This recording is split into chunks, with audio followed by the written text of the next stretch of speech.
We often find ourselves tangled up in conflict, right? Whether it's, a minor squabble or something much bigger, it can be really draining. Absolutely. But have you ever thought that maybe the seed of a lot of this conflict isn't, well, out there, but actually right here, Yeah.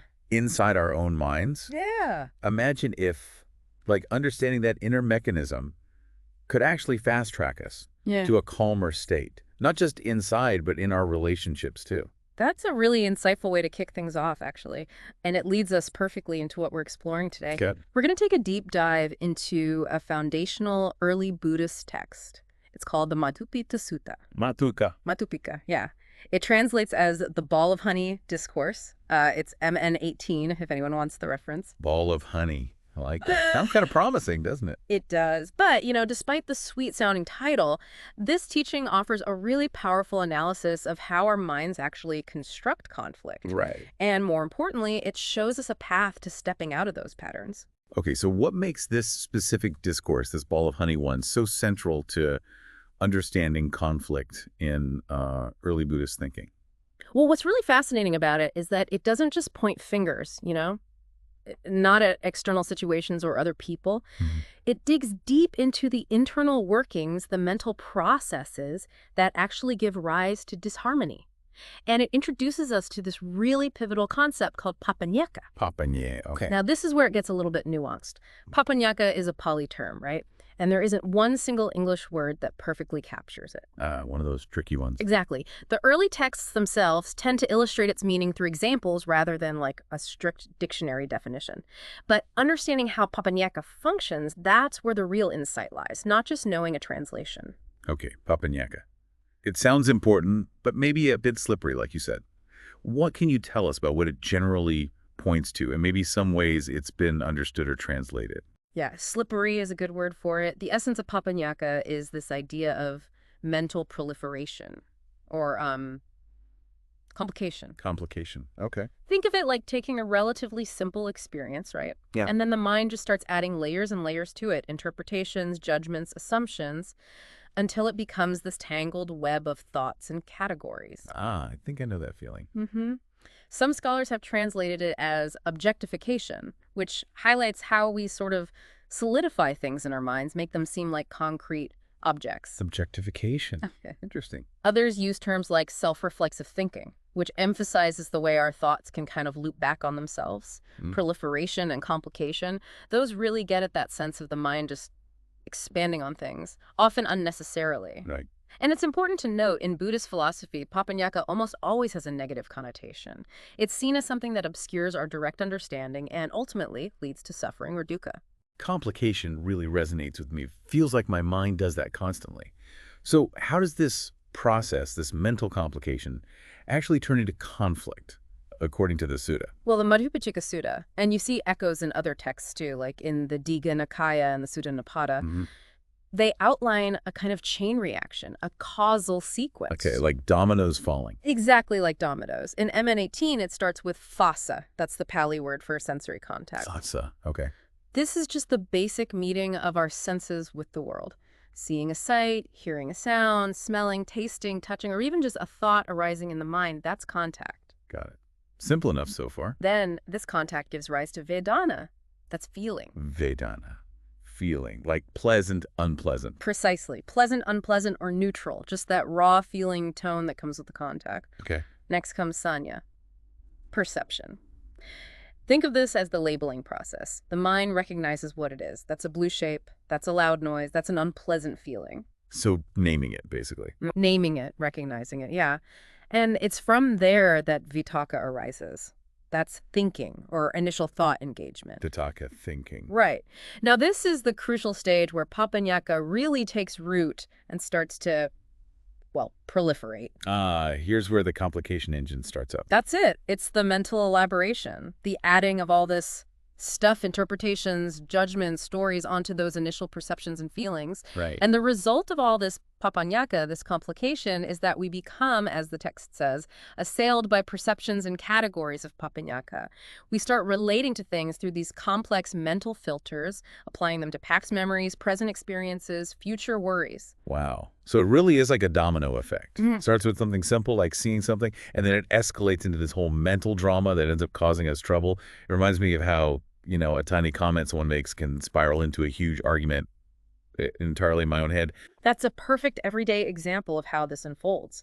And other texts, like the Sutta Nipata, give us a really critical insight into the very foundation of these categories, these complications. That's that. It points out that the underlying basis, the absolute root of Papaññāka, is the perception, I am the thinker. I am the thinker. Wow. This seemingly simple identification, this core belief in a separate, solid self that's doing the thinking well, that opens the floodgates To what? to all sorts of dualistic categories, being versus not being, me versus not me, mine versus not mine, good versus bad, us versus them. It all stems from that initial I. Ah, the old ego trick. So as soon as we buy into this idea of a solid me, we automatically start drawing lines and creating these divisions in our minds. Precisely. Once this sense of I, this thinker, becomes established, then the feelings, the Vedana that arise from sensory contact are immediately filtered through this self-centered lens. Right. Everything becomes personal. Exactly. Pleasant feelings, those are things to grab onto, to claim as mine, things that reinforce the me. Unpleasant feelings, those are resisted, pushed away, labeled as not mine, or maybe even a threat to me. Yeah, I can see that. And this fuels desires, attachments, clinging, aversion, resentment, and inevitably conflict. Not just the internal churn, but also external conflicts with others who are basically operating from the exact same fundamental sense of self and their own resulting Papaññāka. Okay, this is really starting to click. It's a powerful model. So if this whole Papaññāka process is the root cause of so much of our suffering and conflict, how do the Buddhist teachings suggest we actually stop it? How do we put an end to it? The key, according to the teachings, lies in how we pay attention to those initial feelings, that Vedana. Remember that step? Yeah, the pleasant, unpleasant, neutral feeling. Right. Instead of automatically reacting, liking, disliking, wanting more, wanting less, the teachings emphasize the importance of what's called yoniso manasikara. Yoniso manasikara. What does that mean? It translates roughly as appropriate attention or wise attention. It's about looking skillfully. This is explored in detail in another important discourse, MN2. Okay, appropriate attention. How does that apply to feelings? We're encouraged to look at feelings not just as things happening to us, but as part of that causal chain we just discussed. To see them arising because of contact. And then, crucially, to see what they lead to. Ah, look at the consequences of the feeling. Exactly. A vital question to ask ourselves, and this is highlighted elsewhere too, like in DN Comma 1, is when I engage with this particular feeling, when I follow it, do wholesome or unwholesome mental qualities increase? Wholesome or unwholesome? Like, does it fuel greed, hatred, delusion? Those are unwholesome. If yes, then that feeling, or rather our reaction to it, is probably something we should mindfully step back from. Okay. But if engaging with it, maybe with awareness and understanding, strengthens wholesome qualities like generosity, kindness, clarity, wisdom, then it might be a feeling worth exploring further with that mindful awareness. So it's about becoming a really careful observer of the impact our feelings have, the downstream effects, rather than just blindly following wherever they pull us. That sounds like, well, a really powerful shift in how we relate to our inner world. It is a profound shift, and the teachings go even deeper. They suggest comparing different kinds of feelings. Comparing them, how? Well, think about feelings associated with, say, deep concentration or mental absorption states called jhana. Jhana, right, meditative states. Yes. These states are characterized by a quieting of that constant discursive thought, that judging mind. The feelings associated with jhana are often described as very refined, peaceful, blissful even. Now, compare those feelings to the everyday feelings that are still mixed up with a lot of mental chatter, evaluation, desire, aversion. You start to notice the difference. The jhana feelings feel much more satisfying, sustainable, less agitating. Okay, I can imagine that. Recognizing this difference, there's a natural inclination, a pull, towards cultivating these more concentrated, peaceful states. And this process of stilling the mind, of developing jhana, directly weakens the very thinking, the vitakka, that fuels Papaññāka. The Madhupiṇḍika Sutta points this out. So practices like meditation and developing jhana aren't just about finding temporary relaxation like a timeout. They're actively working to dismantle the underlying mental habits, the Papaññāka machine, that leads to conflict in the long run. Precisely. You got it. By training our attention, by cultivating these deeper states of mental calm and stability, we gradually become less and less captivated, less hooked by our sensory experiences and the endless stream of thoughts they generate. Less hooked. Like that. Yeah.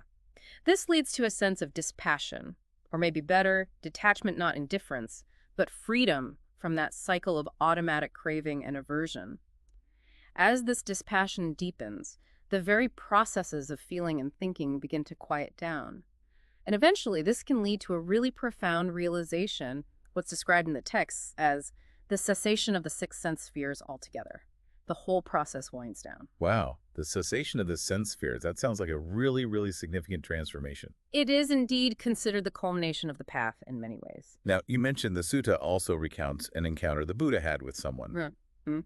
Dantrapin. How does that little story fit into this whole discussion about conflict and Papaññāka? Ah, yes, Dantrapin. This is a really illuminating episode within the sutta. Yeah. The Buddha is staying nearby in the great forest, and this Dantrapin, who's described as a Sakyan, one of the Buddha's own clansmen, actually, but wandering around, maybe with his own views, comes across him. Okay. And Dantrapin asks the Buddha pretty directly, what is your doctrine? What do you advocate? Straight to the point. Very. And the Buddha gives a remarkably concise and powerful answer. He says his doctrine is one of non-quarreling. Non-quarreling with anyone in the cosmos, gods, humans, anyone. Non-quarreling. That's it. That's the core of it in this context. He then elaborates slightly, describing a state where perceptions no longer obsess the mind of someone who lives free from attachment to sensual pleasures, free from doubt and uncertainty, and free from craving for any kind of continued existence or becoming. Wow. That's quite a statement. So non-quarreling based on inner freedom. What was the Danchan's reaction to this rather peaceful-sounding doctrine? Not great, not positive at all, it seems. The text says he shook his head, wagged his tongue, furrowed his brow like in disapproval or confusion maybe, and then just walked away, leaning on his staff. Oh. He didn't like that answer. Apparently not. It really highlights how challenging this idea of complete non-quarreling and the underlying cessation of obsessive thoughts and attachments can be for someone still deeply caught up in those very patterns. It might have sounded passive or maybe just incomprehensible to him. It speaks volumes, doesn't it? A doctrine of non-quarreling gets that reaction. But the story doesn't end there, right? After this encounter, the Buddha shares this with his monks. Yes, exactly.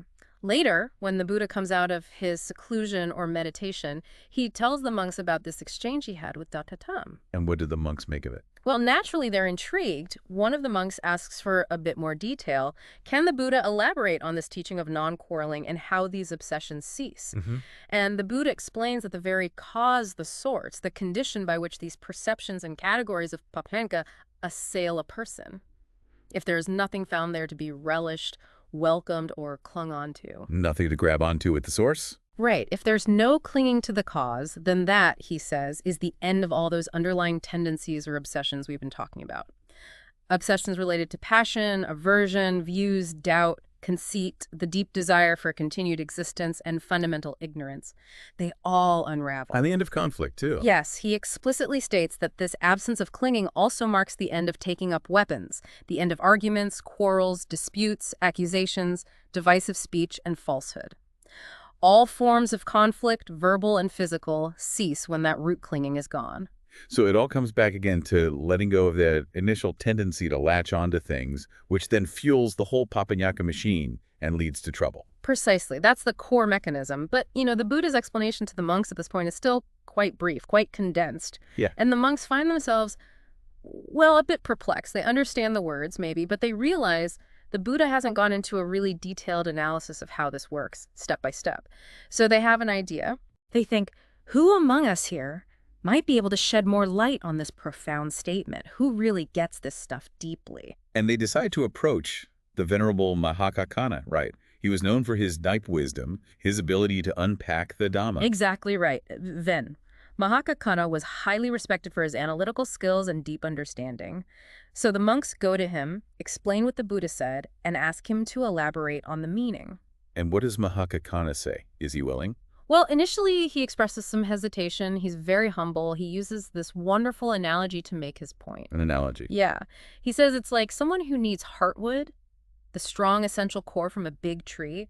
But instead of looking at the root and the trunk, where the heartwood actually is, Yeah. they go searching among the outer branches and leaves, hoping to find it there. I see. He's saying they just came from the source. Exactly. He's gently pointing out, you were just with the Buddha himself. He's the root, the trunk. And then he extols the Buddha with these incredible titles. He calls him the I. He is knowledge. He is Dhamma. He is Brahma. The speaker, the proclaimer, the elucidator of meaning, the giver of the deathless, the lord of the Dhamma, the Tathagata. It's quite a list. Wow, that's quite a set of accolades. So he's basically saying you should have asked the ultimate source. Pretty much. He suggests they should have perhaps pressed the Buddha further for details, or at least very carefully remembered and reflected on the answer he did give. That makes sense. But the monks don't give up, do they? They still want his take. No, they persist. They respectfully acknowledge the Buddha's supreme wisdom, absolutely, but they also emphasize Mahakaccana's own respected qualities and his known ability to explain things clearly. They basically ask him, out of compassion, to break it down for them in a way that's easier to grasp. And does he agree? He does. Seeing their sincerity and desire to understand, Mahakaccana agrees.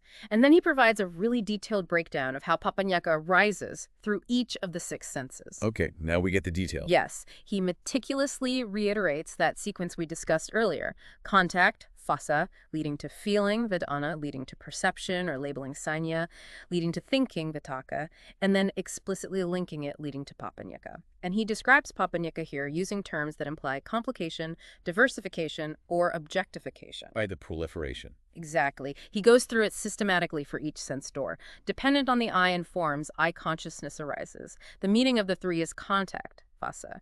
With contact as condition, feeling, vedana, arises. What one feels, one perceives, sanya. What one perceives, one thinks about, vitakka. What one thinks about, one complicates or proliferates, papaññāti.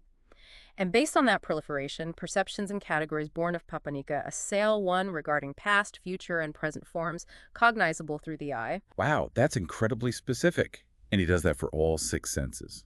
Ear and sounds, nose and smells. All 6. Tongue and tastes, body and tactile sensations, and crucially, the mind and mental objects or thoughts themselves. He lays out the exact same causal chain for each sense pathway, showing how this process of complication leading to being assailed by these categories is universal across all our experience. So he's essentially dissecting the whole chain reaction for them, link by link, showing how it operates everywhere in our sensory world. Precisely. And then he makes another really insightful point. He uses the slightly unusual, maybe even a bit awkward phrasing in Pali, delineate a delineation. Delineate a delineation. What does that mean? Well, he explains that when the senses are operating, when there's an eye and forms, an eye consciousness, for instance, then it becomes possible to delineate delineation of contact, feeling, perception, thinking, and being assailed by Papaññāķa. It becomes possible to draw lines, maybe. Exactly. The commentary on the sutta suggests this phrasing is deliberately artificial. Think about looking at a flowing river. It's a continuous flow, right? Mm-hmm. But our minds have this ability to mentally draw lines and say, okay, here's one moment of water and here's the next. The river itself doesn't have these built-in discrete separations, but our minds create them. Okay. Like we carve up reality with our concepts. You got it. Similarly, Papaññāķa involves this fundamental mental act of taking fluid, interconnected experience and artificially creating seemingly solid, separate things or categories or events. We delineate them. So it's like the mind is drawing lines in the sand where there aren't really any solid lines, creating these artificial boundaries that then lead straight into our us versus them, mine versus not mine thinking, and all the conflict that results from that. That's a very clear way to understand it. It highlights the mind's constructive, sometimes distorting role. And then Mahakaccana explains the opposite case. When there is no I, no forms, no eye consciousness, and he goes through this for all 6 senses again, then it becomes impossible to delineate a delineation of any of these stages. Contact, feeling, perception, thinking, or being assailed by Papaññāķa. So if the basic conditions aren't there, the whole structure falls apart. Exactly. When the fundamental conditions for this entire process of mental proliferation are absent, the whole chain leading to conflict simply dissolves. It has no ground to stand on. That's a powerful way to illustrate how the whole structure of Papaññāķa, the whole conflict engine, depends entirely on these initial conditions and our reactions being in place. And the monks Are they satisfied with this detailed explanation? Does it clear things up for them? They are indeed. The text says they are delighted, they rejoice, and they deeply approve of Mahakakana's explanation. It clearly resonated and provided the clarity they were seeking. Good. And importantly, showing their deep respect for the Buddha as the ultimate authority, they then go straight back to the Buddha. Well, they report back. Yes. They go back and recount to him exactly what Mahakakana had explained, detailing his whole analysis of the six senses and the arising of Papaññāka. And what does the Buddha say? Does he confirm Mahakakana's understanding? Is it correct? He confirms it wholeheartedly. The Buddha praises Mahakakana, calling him wise and possessing great insight. He states unequivocally that Mahakakana has explained the meaning correctly, and that if the monks had asked him, the Buddha, for the detailed explanation, he would have answered in the very same way. Wow. High praise. Absolutely. He completely validates Mahakakana's explanation as being perfectly aligned with the Dhamma, the teaching. So Mahakakana really nailed it, clarifying a super important aspect of the Buddha's teaching for everyone. He really did. And it's at this point, after the Buddha's confirmation, that Venerable Ananda shares that beautiful analogy of the ball of honey, which ultimately gives the sutta its name, right? Oh. Tell us about that. Yes, that's the perfect culmination. Ananda, who was the Buddha's attendant and known for his incredible memory and appreciation of the Dhamma, is clearly moved by the whole exchange and the clarity achieved.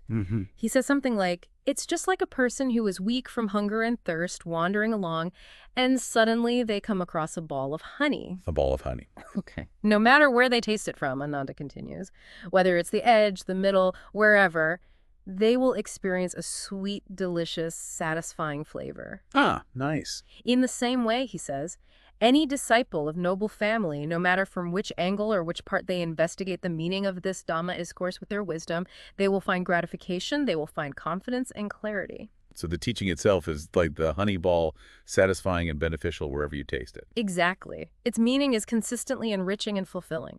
And hearing this apt analogy, the Buddha then declares, "Therefore, Ananda, you should remember this exposition of the Dhamma as the ball of honey discourse," and that's how it got its name. That's such a vivid and lovely image, isn't it? Yeah. And it really captures the value of this teaching. It suggests that even if we don't immediately grasp the entire, perhaps daunting complexity of Papaññāka and cessation, Right. there are still valuable and, well, sweet insights to be gained all along the way as we explore it wherever we start. Exactly. That's a key point. While completely uprooting conflict and suffering might seem like a very high, perhaps distant aspiration tied to full enlightenment, Yeah. this sutta, in the honeyball analogy, emphasizes that the journey itself is beneficial. By starting to understand and apply these teachings, by learning to recognize the process of Papaññāka in our own minds, seeing how it arises from our automatic reactions to feelings, and how it's fueled by that fundamental sense of, I am the thinker. We can gradually, step by step, undermine its foundation. We can experience fewer and fewer instances of being assailed by those proliferating thoughts and the conflicts they generate. We begin to taste the sweetness, the benefit of this understanding all along the path, not just at the final destination. That's really encouraging. So, okay, to try and bring it all together then, the core insight from this deep dive into the Madhupiṇḍika Sutta, the bowl of honey discourse, seems to be this conflict, which we so often blame on external people or situations, Yeah. has a really significant, maybe primary root in our own internal mental processes, specifically this phenomenon called Papaññāka, this mental proliferation, complication, or objectification. That's a great summary. And this process, it isn't random. It starts with simple sensory contact, which leads to feelings.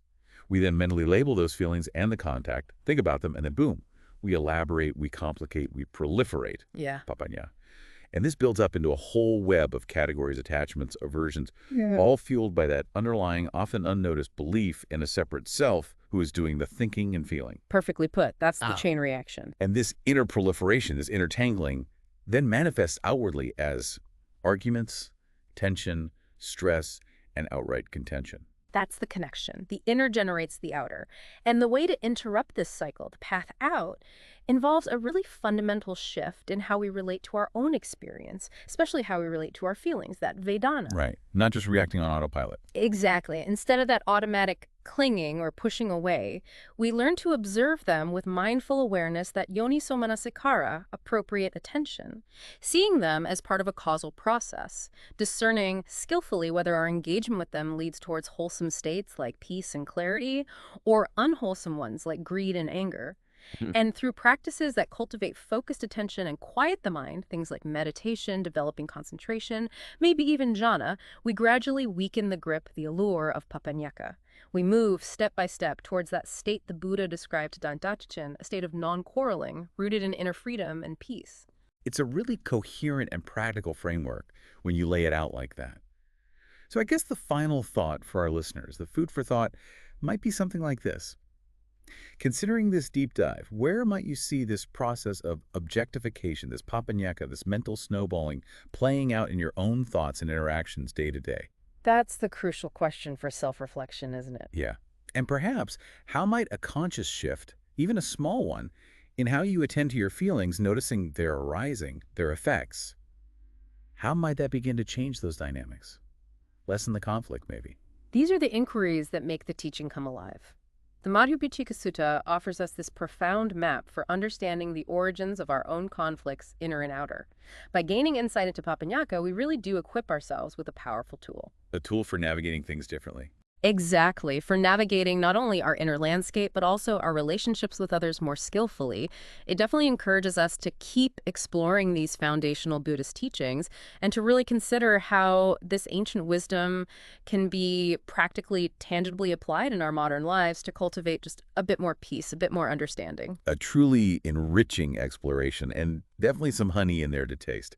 Thanks so much for taking that deep dive with us today. My pleasure. Always fascinating to explore these texts. Until our next conversation, then, may your own journey of learning and self-discovery continue to bring you valuable insights.